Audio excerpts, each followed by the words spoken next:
Seahawks Today family, I need your help. We're closing in on 68,000 subscribers on the channel, less than 50 away from reaching the next milestone. We are bringing you more content than ever before. There's no off-season here on Seahawks Today. We got live shows 3 days a week now, Mondays, Wednesdays, and Fridays.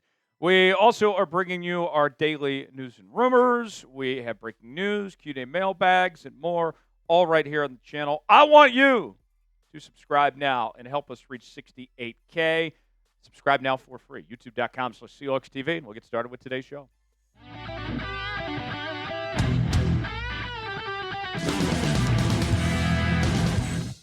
After signing Shaquill Griffin yesterday is another big move on the way. Welcome in to this edition of Seattle Seahawks Today, powered by Chat Sports. I am your fearless leader, Tyler Jones, here with you. Thanks for joining us.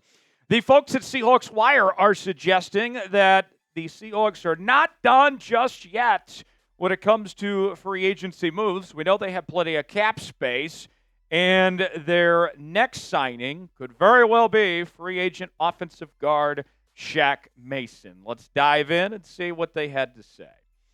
The real question here is how much faith Schneider possesses in the ongoing positional battle at right guard.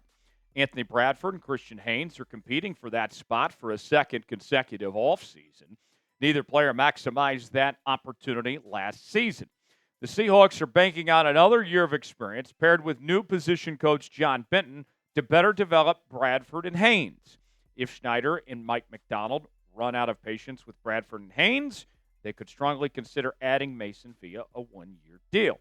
The Seahawks are in a competitive window, having added veterans like Griffin, Cooper Kupp, DeMarcus Lawrence, and Sam Darnold via free agency. Mason would be an upgrade at right guard, but the Seahawks appear invested in Haynes and Bradford for now. I look at it this way, folks, and I don't think Seattle has a choice here. I think they need to sign another offensive guard. John Schneider, if you go back towards the end of the first run of free agency, the first wave, he had said that, hey, yeah, we didn't really find anything we wanted when it came to guards in that first wave of free agency on the market, but once we get to the post-June 1 cuts, then we're going to look to potentially bring in a player or two and evaluate our options from there. So it is something that they are talking about and looking into, but they haven't done anything just yet. Shaq Mason could potentially be that option. Let's talk about Shaq for a moment. I'm not sure if Shaq is necessarily the answer you are looking for. I don't necessarily hate the idea, but of the guards out there, and we'll go over the full list in a moment, he probably would not be my first pick. And the reason why is he is a bit sloppy, okay? The guy probably has had his fair share of sloppy joes over the years based on some of the things we've seen on the football field, a high number of sacks and penalties. He's had a very good career. Nobody's denying that. But it's one of those deals where you're saying to yourself, like, okay, sure, but we can do better than that. And I think that's fine. The silver lining, I would say, is he would come cheap. Seattle doesn't lack money by any stretch of the imagination. But even with that said, Shaq Mason isn't going to be something that you necessarily have to break the bank for either. So, your chance to be the GM here on Seattle Seahawks Today. Our pinned comment today. Should the Seahawks sign Shaq Mason? You got two options here that I will allow you to choose from. You can either type S for sign or P for pass. Weigh in. Let us know in the comments section below. All right, more on Shaq Mason here. Previously played for the Houston Texans, the Tampa Bay Buccaneers, the New England Patriots, and he is a two-time Super Bowl champion as well, and a lot of experience in his career. 152 career games played with 147 starts in his time in the National Football League. And let's dive in a little bit further to see what he did in 2024. Let's start with the good, okay? The grades, I can live with. 62.3 overall grade, according to Pro Football Focus. Pass blocking grade is 65.2. That's fine. Run blocking grade could certainly use some work, 57.7. But the other stuff, that's where we get the red flags out. And If you are like me, you all know that when you're on the dating scene, when you're searching to find somebody, you are looking for the red flags. And the red flags in this case, as we are, playing Bachelor here, trying to find our offensive guard, is the sacks allowed in the penalties, which are both significant numbers, particularly the sacks allowed, 8 in 3 penalties. So you combine that, that's a total of 11. And to add to that, Shaq Mason last year was tied for the most sacks allowed among all interior linemen in the National Football League at 8 total. Now, let's add a little more perspective just in case you need an idea on this, folks. That is alarming, okay? And here's what I mean by this, okay? Listen closely.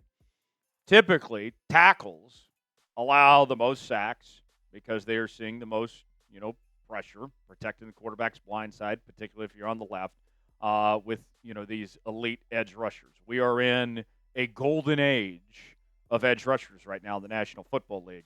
And if you give up as a tackle 7 or 8 sacks a year, that number is significantly high for a tackle. You give up 8 as an interior offensive lineman, well, shit, that's not good at all. Now, let's talk about potential scheme fit here and where he could slide in. All signs and indications point to that Gray Zabel is going to slide into the left guard spot. That you're going to have Charles Cross at left tackle, Zabel at left guard, Olu at center, and Abraham Lucas at the right tackle spot, leaving Bradford and Haynes competing for the right guard spot. So if you bring in Shaq Mason, you are bringing in somebody with significant right guard experience in particular. So that is, in theory, a place he could slide in right away. You're not asking him to play left guard or center or anything like that. He would come in and compete for that right guard position specifically. With that said, though, just because you sign him does not guarantee that he gets the starting job. All right? It would still be a competition. This is not like when Connor Williams was signed last year and was immediately told, hey, you're our starting center now, go screw you, Olu. That would not be the case here. He would be brought in to compete with Anthony Bradford and with Christian Haynes. And at the very least, he could be a solid backup here. And one thing that I say all the time is, it's biblical. Iron sharpens iron. And when it comes to this right guard position, if you were to bring him in there, you are playing the lottery. I know we've gone from biblical to gambling in about 60 seconds, but, hey, you get the idea. We got something for everybody today.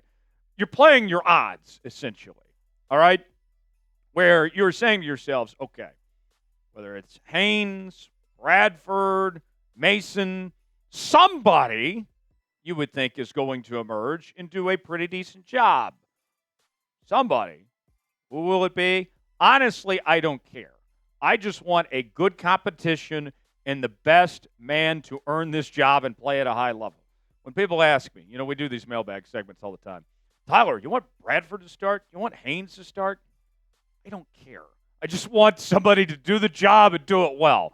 I don't feel like I'm asking too much. And if it's Shaq Mason, if that's what it takes, whatever it takes to get this right, just figure it the hell out. Between the current guys on the roster competing for the right guard spot, who do you think will emerge and be the starting right guard as of right now? Christian Haynes or Anthony Bradford? Or is it somebody else we're not talking about? Type CH for Christian Haynes. Type AB for Anthony Bradford. Weigh in the comment section. Let us know. The 4th of July is almost here. If you know me, I love America. We are the greatest country on earth. Don't let anybody tell you otherwise. I am of the belief that, America, this country that we call home, it's not a place but an idea. And we are always striving to be a more perfect union.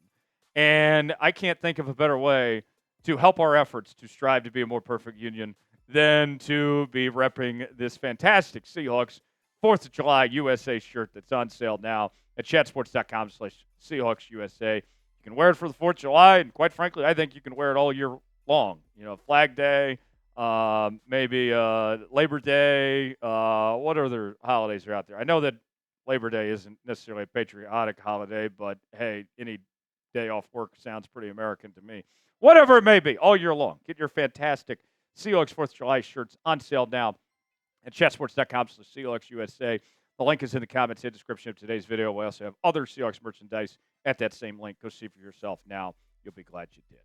Now, let's kind of wrap up things on this real quick. I think when it comes to Haynes and Bradford, what you are hoping for is that the lack of development that we saw between both of them, where neither one of them looked that good, was an issue when it came to coaching.